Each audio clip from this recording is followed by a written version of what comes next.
No, takže dneska se podíváme, co mi přišlo z Číny na 4kolku. Snad to tam bude všechno a snad to bude to, co to má být, protože objednávat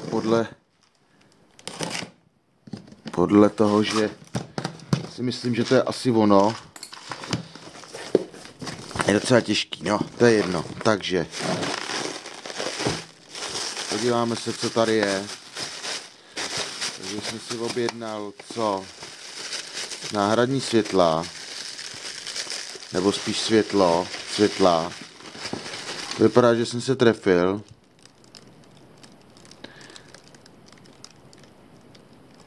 No, to vypadá, že jedno světlo máme. Výborně.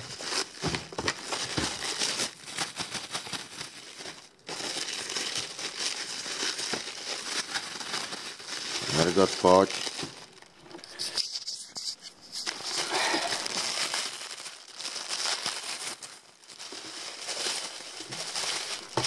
Tak. No, to je teda pěkný, to poslali teda. Moc pěkný, tam je na tom ještě nějaký ten, ty vole.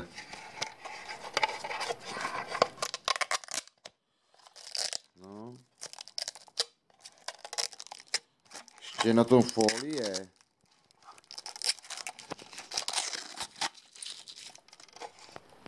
No, takže světla bychom měli. Takže světla do toho máme náhradní. Výborný. Teďko jsem chtěl vodnit zadní brzdič. I s deskama. To by šlo. To by taky vypadalo, že to je ono. To vypadá, že to je taky ten brzdič, který jsem chtěl. By tam mohly pasovat. Náhradní destičky k tomu. Výborně. A poslední věc. Náboj. Protože tam ten, jak jsem vařil, tak nebyl úplně ono. A to vypadá, že jsem se taky trefil, takže výborný, takže máme všechno nový. Takže je to pecka.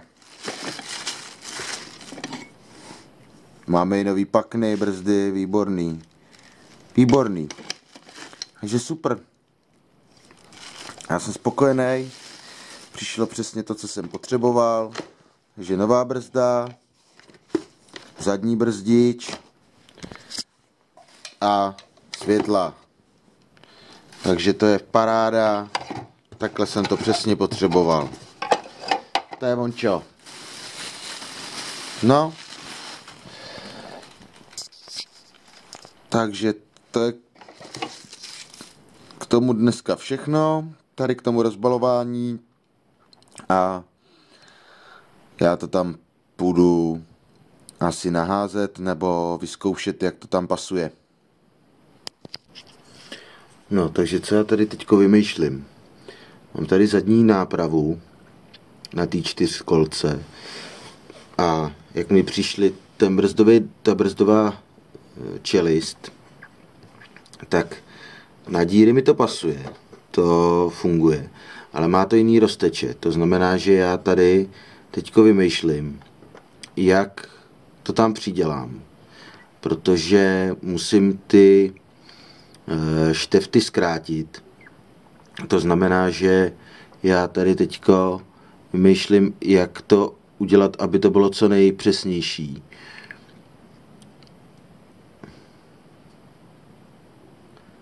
Když se tady na to takhle podívám, tak tady je plná destička a mělo by tam mezi tím, dejme tomu, být tak milimetr. Protože ten pístek mi vyjede, že jo, a tato čelist nikam nepokračuje. To znamená, že mačká jenom ten pístek. Je to v celku. Tato příruba je v celku. To znamená, že tato strana té destičky by teoreticky tam neměla mít žádnou vůli, protože mi jezdí tohleto, že jo. Tohleto mi v tom jezdí, v těch pístkách se mi hejbe logicky tohle. Takhle mi to v tom jezdí. Takhle to mám vlastně za to, že jo. Takže logicky tohle to musí stát.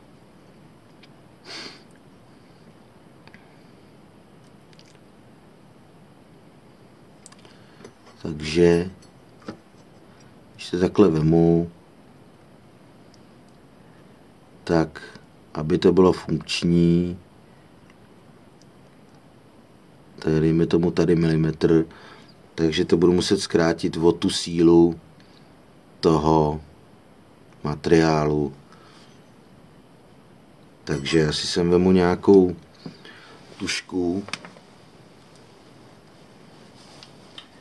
anebo si tady rovnou to říznu podle toho.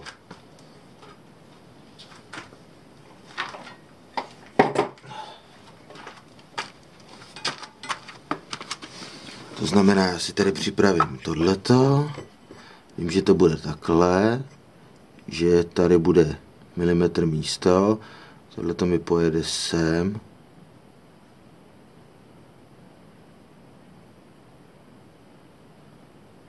Takže já si vezmu sílu toho materiálu pryč. Takže to znamená, takhle si to...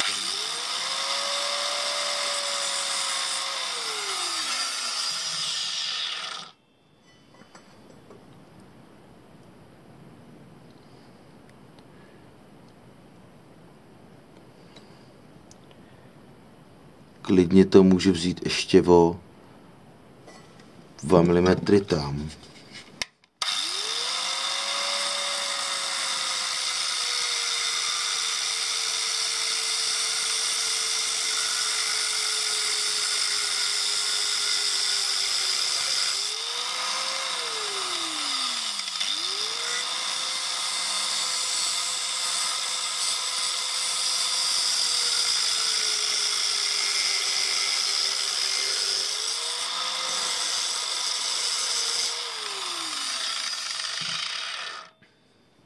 Tak, že to bych měl jednu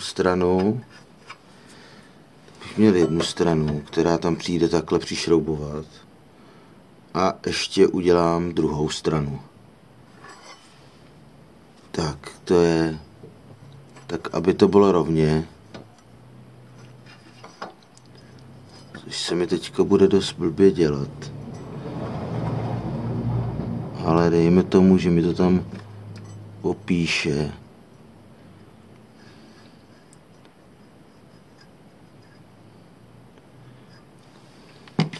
Takže tady.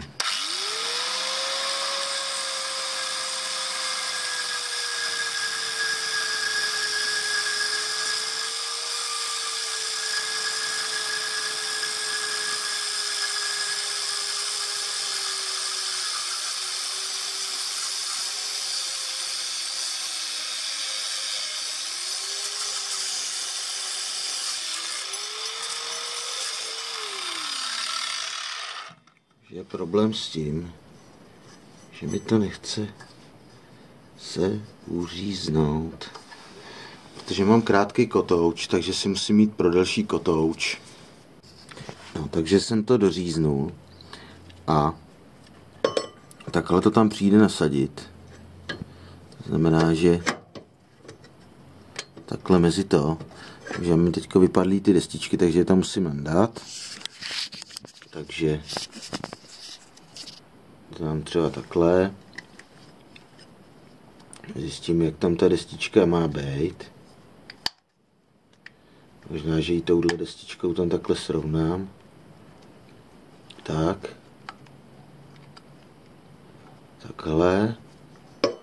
A celý to tam přijde. Takhle nasadit. Aby to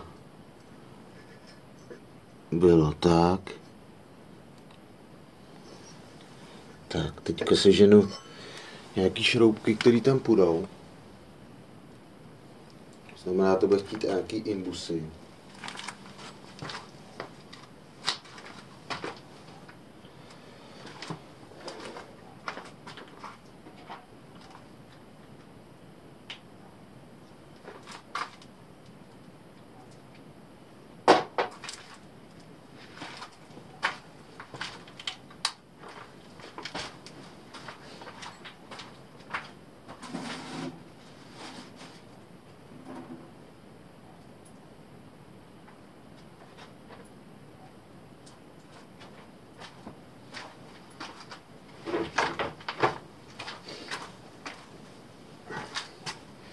Na zkoušku je moje jenom dva takovýhle šrouby a jenom se tam zkusím chytit, jestli ta rozteč je stejná. Protože musím udělat stejnou vzdálenost, že jo.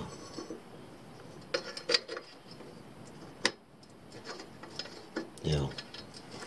Vypadá to, že to bude dobrý, že by to takhle mohlo fungovat. No.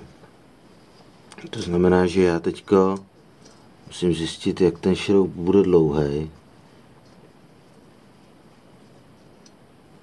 Musím se ho přesně naměřit, pak to tam přitáhnout celý. No. Mělo by to být takhle záležitost hotová. Takže já teďko vemu, asi tam nechám tyhle šrouby, protože to jsou pevnostní. Takže to takhle odměřím. A ten šroub by měl mít, tady v těch závitech to mám uříznout. Tady mám imbus, možná, že kdybych tam dal takhle ten imbus, takže by to bylo dobrý.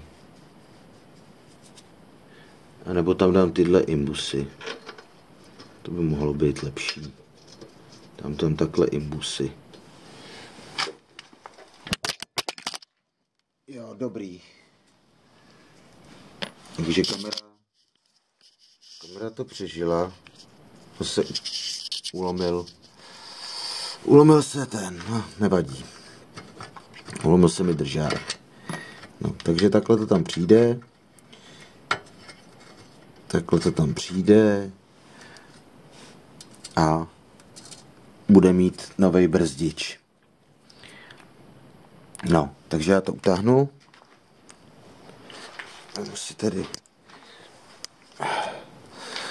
Mám si tady imbus. Ráčnu. Tak, imbus ráčnu. Tak. Jsem rád, že to nemusím předělávat moc. Že to vyšlo takhle dobře. Jinak to bylo objednaný na ATVčko teda. No, takže takhle to stáhnu. Jeden imbus.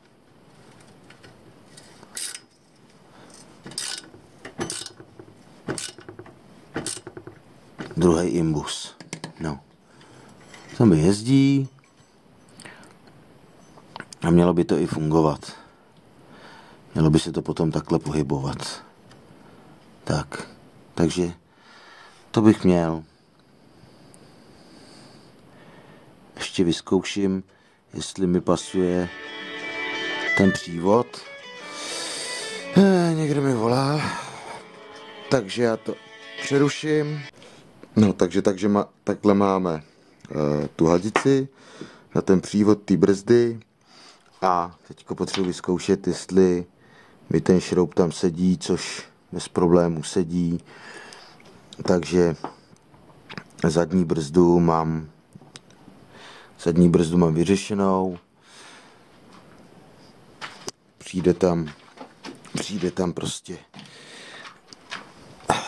tohleto.